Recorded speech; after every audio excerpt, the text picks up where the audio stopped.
Welcome back नाज़रीन। शेख रशीद साहब का कल का एक तजवीज़नुमा मुतालबा था, उस पर उनका जो वजाहती बयान भी है, कैप्टन सफ्तर ने भी इज़हार ख्याल किया है, खुर्शीद साहब ने भी उस पर तबसरा किया है, वो सब डिस्कस करेंगे। लेकिन उससे पहले चूंकि हमने जिक्र किया था प्रोग्राम के आगाज में कि आज 22 मार्च है, 23 मार्च यानी यौम पाकिस्तान की आमद है। कल प्रोग्राम हमारा होगा नहीं, तो हम इस अहम मौजू पर प्रोग्राम के हिस्से में बात करने जा रहे हैं। शाम साहब 23 मार्च नहीं, 23 मार्च को देखना, इसी शहर में करारदाद लाहौर मंजूर हुई, जिसे हम करारदाद पाकिस्तान कहते हैं। इसी शहर में वो पार्क है जिसे हम ग्रेटर इकबाल पार्क कहते हैं। पूरे बर्रे सगीर से मुस्लिम लीग के जो कारकुन थे इकट्ठे हुए और फिर पहली दफा उन्होंने इस मुतालबा बाकायदा पेश किया, जिसमें आजाद जो मुमलकत थी मुसलमानों की, उसका तस्वुर पेश किया गया था। तो बस फिर पाकिस्तान बना, उसी ईंट पर फिर आगे बुनियाद रखी गई, पाकिस्तान बना। और आज माशाअल्लाह हम एक एटमी ताकत है। कुछ हमारे मसाइल है सियासी, जगह मुश्किल जारी रहती है, लेकिन आगे इसका सफर भी जारी है, पेशकदमी भी जारी है। तो हमारे ये जो हमने इस सिलसिले में आज राब्ता किया, सुबह जब मेरी यौम पाकिस्तान के हवाले से शाम साहब आपसे बात हुई तो आपने कहा कि हम हमेशा मनफी तासुर मुल्क के बारे में फैलाते हैं, तो आज कुछ मुस्बत बात भी हम कर लें कि पाकिस्तान का मुस्तकबिल कैसा होगा, कैसा हो सकता है, इसमें क्या अपॉर्चुनिटीज हैं और क्या इसमें मेटल है। हमने राब्ता किया आज वली जाहिद साहब। तो वली जाहिद जो है ना, हमारे पुराने अखबार नवीस भी हैं, साथी हैं इस लिहाज से, लेकिन वो हमसे बहुत आगे निकल गए हैं। अब वो ट्रेनिंग प्रोग्राम जी, मीडिया एक्सपर्ट हैं, तज्जियाकार हैं, बिजनेस मैन भी हैं और एक बड़ा मारूफ थिंक टैंक है institute of media and communication. और उनकी जो गुफ्तगू है वो एक नई यानी एक तवानाई भरती है लोगों में। सीपैक के बड़े माहिर हैं और सीपैक पर भी गुफ्तगू करेंगे कभी इनसे। पहले हमारा इसमें अस्सलाम वालेकुम जी वली जाहिद साहब, बहुत शुक्रिया आज आपने नुक्ता नजर को वक्त दिया। बहुत शुक्रिया। वली साहब ये बताइए कि आप पाकिस्तान को कैसे देखते हैं मुस्तकबिल में, आने वाले 5 सालों में, 10 सालों में, 15 सालों में कैसे बढ़ते हुए नजर आ रहे हैं आप या रुकते हुए नजर आ रहे हैं? देखिए, अगर तो मैं 7 बजे से रात 11 बजे के प्रोग्राम देखूं तो पाकिस्तान में तो बहुत मारामारी है और हर वक्त जंग की कैफियत है। लेकिन अगर मैं देखूं वो डाटा जो इंटरनेशनल इदारे पाकिस्तान के हवाले से लिखते हैं, खासतौर पे इकोनॉमिक डाटा, तो पाकिस्तान का रोशन बहुत मुस्तकबिल है। ठीक, एन एग्जाम्पल, 2050 में पाकिस्तान 18वीं बड़ी इकोनॉमी होगा पूरी दुनिया की। ठीक, और ये डाटा है गोल्डमैन सैक्स का, जो दुनिया का सबसे बड़ा इन्वेस्टमेंट बैंक है और फॉर्चून 500 में टॉप 100 कंपनीज में आता है। और 150 साल पुराना बैंक है, क्योंकि ये इस तरह के बैंक्स वॉच करते हैं कि अगले 50 साल में पैसा कहां पे होगा, किन इकोनॉमीज में, किन मुल्कों में। तो फिर वो अपने क्लाइंट्स को और गवर्नमेंट्स को वो डाटा बेचते हैं कई मिलियन डॉलर लेके।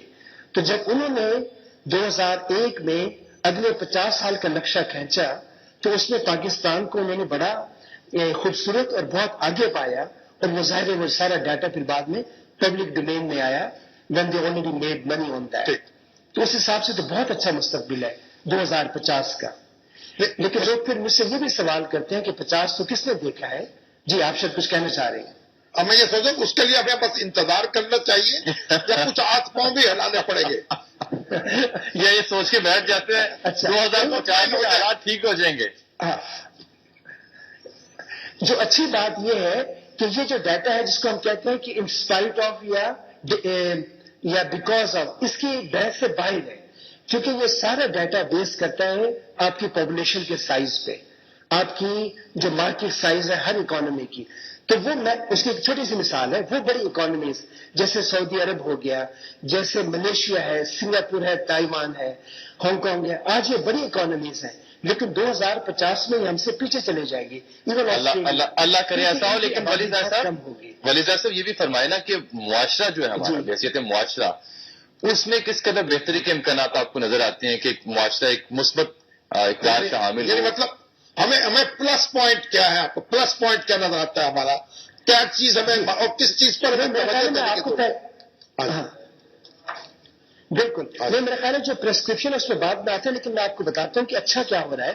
तो एक तो इकोनॉमिकली हमारी पोजीशन बहुत स्ट्रांग है, और सिर्फ 2050 का डाटा नहीं बल्कि जो PwC है, अगेन जो टॉप आप कह रहे हैं ऑडिट फर्म है, यानी जो चार्टर्ड अकाउंटेंट्स की जो अकाउंटेंसी फर्म है, उनका भी डाटा जो 2030 का है, 50 का है, वो भी सारा इसी तरह है। HSBC ने किया, UBS है उसने किया, یا ایون جو فرمز ہیں BMI ریسرچ ہے UK، ان سب کا ڈیٹا چاہے وہ میڈیم ٹرم ہے یا لانگ ٹرم ہے ایک ہی طرف نشاندہی کرتا ہے کہ پاکستان اکنامکلی بہت اسٹرانگ ہوگا، ٹاپ 20 میں شامل ہے۔ اب آ جائیں جو میڈیم ٹرم میں بھی، تو ہارورڈ کا ایک سینٹر فار انٹرنیشنل ڈیولپمنٹ ہے، اس نے اگلے 10 سال کی فور کاسٹ کی ہے کہ فاسٹسٹ گروئنگ اکانومیز کون سی ہوں گی۔ تو دنیا میں نمبر 1 ہے انڈیا، اس کے بعد ہم ہیں، وہ 8% پہ ہوگی اور ہماری انہوں نے تقریباً 6% پہ، تو 6% سے آج سے لے کے یہ تقریباً اگلے یعنی 10 سال تک کی فور کاسٹ میں ہم اس طرح سے گرو کرتے رہیں گے۔ تو یہ اکنامکلی تو ہم ماشاءاللہ بہت اچھے جائیں گے۔ اب آ جائے جو دوسری اچھی بات ہو رہی ہے وہ ہے انفراسٹرکچر کی۔ جو یہ گورنمنٹ ہے نواز شریف صاحب کی، آپ کو پتہ یہ بہت انفراسٹرکچر اورینٹڈ ہے، تو یہ تو گویا وہ جو یعنی آج سے 5 سال پہلے پاسبل نہیں تھا کہ آپ پشاور سے چلیں اور کراچی آپ کی گاڑی سیفلی پہنچ جائے۔ سڑکوں کی حالت بڑی خراب تھی، ویسے بھی مارا ماری، آپ کے لٹیرے بھی شاید سڑکوں پہ رہتے تھے، تو ایک وہ بھی صاف ہوگی۔ تو دوسرا جو ایک بڑی چیز ہے وہ ہے جو آپ کا انفراسٹرکچر ہے وہ آئے گا۔ پھر سیپیک کی وجہ سے ہر جو یعنی پروونشل میٹروپولیس ہے اس کے اندر یا BRT ہوگی جو یعنی بس سروس ہے، یا پھر جس کو یہ جو ہاں جو ٹرین ہے جس طرح لاہور میں اورنج ٹرین ہے، کراچی میں، جی بالکل۔ چلیے اس پر پھر گفتگو کریں گے، امکانات کیا ہے؟ جی ٹھیک ہے، چلے آپ نے تو بڑی ایک روشن امید ہمیں دی ہے۔ بہت شکریہ جی، آپ کے مختصر وقت کا مدلل اور جامع گفتگو کر کے آپ نے پیغام دے دیا یوم پاکستان کا۔ Thank you very much. آپ سے ایک بریک لینی ہے مجھے یہاں پہ، ملتے ہیں ناظرین آپ سے اس بریک کے بعد، ہمارے ساتھ رہیے۔